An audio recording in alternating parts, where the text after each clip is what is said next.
जैन पाकशाला पाठशाला सरला के साथ में आज हम सुनेंगे सुगंध दशमी व्रत कथा, जिसे धारण करके दुर्गंधा कन्या ने अपना कल्याण कर लिया। बीते राग के पद प्रणमी जिनेश्वरवान, कथा सुगंध दशमी तनी कहूँ परम सुखदान। जम्बू द्वीप के विजयात पर्वत की उत्तर श्रेणी में शिव मंदिर नाम का एक नगर है। वहाँ का राजा प्रियंकर और रानी मनोरमा थे। तो वे अपने धन यौवन आदि ऐश्वर्य में मदोन्मत्त हुए जीवन के दिन बिता रहे थे। धन किसे कहते हैं यह उन्हें मालूम ही न था। एक समय सुगुप्त नाम के मुनिराज कृश शरीर दिगंबर मुद्रायुक्त आहार के निमित्त उस नगर में आए। उन्हें देखकर रानी ने अत्यंत घृणापूर्वक उनकी निंदा की और पान की पिचकारी मुनि के ऊपर थूक दी। सो मुनि तो अंतराय होने के कारण बिना ही आहार लिए पीछे वन में लौट गए और कर्मों की विचित्रता पर विचार कर समभाव धारण कर ध्यान में निमग्न हो गए। परंतु अपने पाप कर्म के उदय से तो थोड़े दिन पश्चात रानी मरकर गधी हुई, फिर शूकरी हुई, फिर कुकरी हुई, फिर वहां से मरकर मगध देश के वसंत तिलक नगर में विजयसेन राजा की रानी चित्रलेखा की दुर्गंधा नाम की कन्या हुई। सो इसके शरीर से अत्यंत दुर्गंध निकला करती थी। एक समय राजा अपनी सभा में बैठा था कि धनपाल ने आकर समाचार दिया, हे राजन, आपके नगर के वन में नाग सागर सेन नाम के मुनिराज चतुर्विद संघ सहित पधारे हैं। यह समाचार सुनकर राजा प्रजा सहित वंदना को गया और भक्तिपूर्वक नतमस्तक होकर राजा ने मुनिराज की स्तुति और वंदना की। पश्चात मुनि तथा श्रावक के धर्मों का उपदेश सुनकर सबने यथाशक्ति व्रताधिक लिए, किसी ने केवल सम्यक ही अंगीकार किया। इस प्रकार उपदेश सुनने के अनंतर राजा ने नम्रतापूर्वक पूछा, हे मुनिराज, मेरी यह कन्या दुर्गंधा किस पाप के उदय से ऐसी हुई है, सो कृपा कर कहिए। तब श्री गुरु ने उसके पूर्व भावों का समस्त वृत्तांत, मुनि की निंदा आदि वाला सब कह सुनाया, जिसको सुनकर राजा और कन्या सभी को बहुत ही पश्चाताप हुआ। निदान राजा ने पूछा, हे प्रभु, इस पाप से छूटने का कौन सा उपाय है? तब श्री गुरु ने कहा, समस्त धर्मों का मूल सम्यक दर्शन है। सो अरहंत देव, निर्ग्रंथ गुरु और जिन भाषित धर्म में श्रद्धा करके उनके सिवाय अन्य रागी द्वेषी देव, भेषी गुरु, हिंसामय धर्म का परित्याग करें।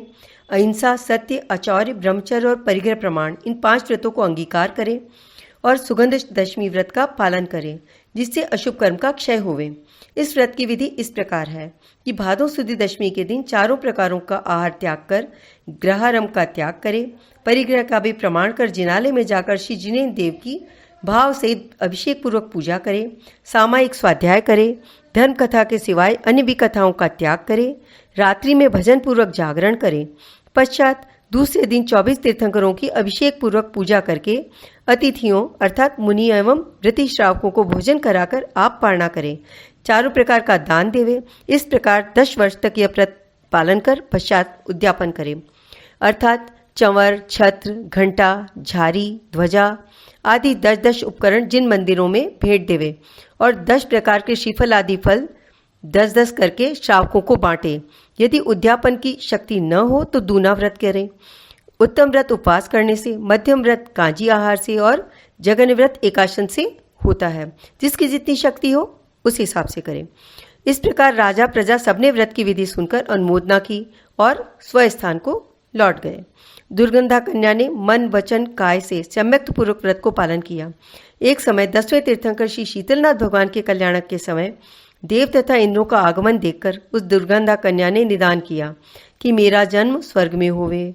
सो निदान के प्रभाव से राजकन्या स्वर्ग में अप्सरा हुई और उसका पिता राजा मरकर 10वें स्वर्ग में देव हुआ। वह दुर्गंधा कन्या अप्सरा के भव से आकर मगध देश के पृथ्वी तिलक नगर में राजा महिपाल की रानी मदन सुंदरी के मदनावती नाम की कन्या हुई। सो अत्यंत रूपवान और सुगंधित शरीर वाली हुई और कौशाम्बी नगरी के राजा अरिदमन के पुत्र पुरुषोत्तम के साथ इस मदनावती का विवाह हुआ। इस प्रकार वे दंपति सुखपूर्वक कालक्षेप करने लगे। एक समय वन में सुगुप्ताचार्य नाम के आचार्य संघ सहित पधारे। सो वह राजकुमार पुरुषोत्तम अपनी पत्नी सहित वंदना को गया तथा और भी नगर के लोग वंदना को गए। सो स्तुति नमस्कार आदि करने के अनंतर श्री गुरु के मुख से जीवादि तत्वों का उपदेश सुना।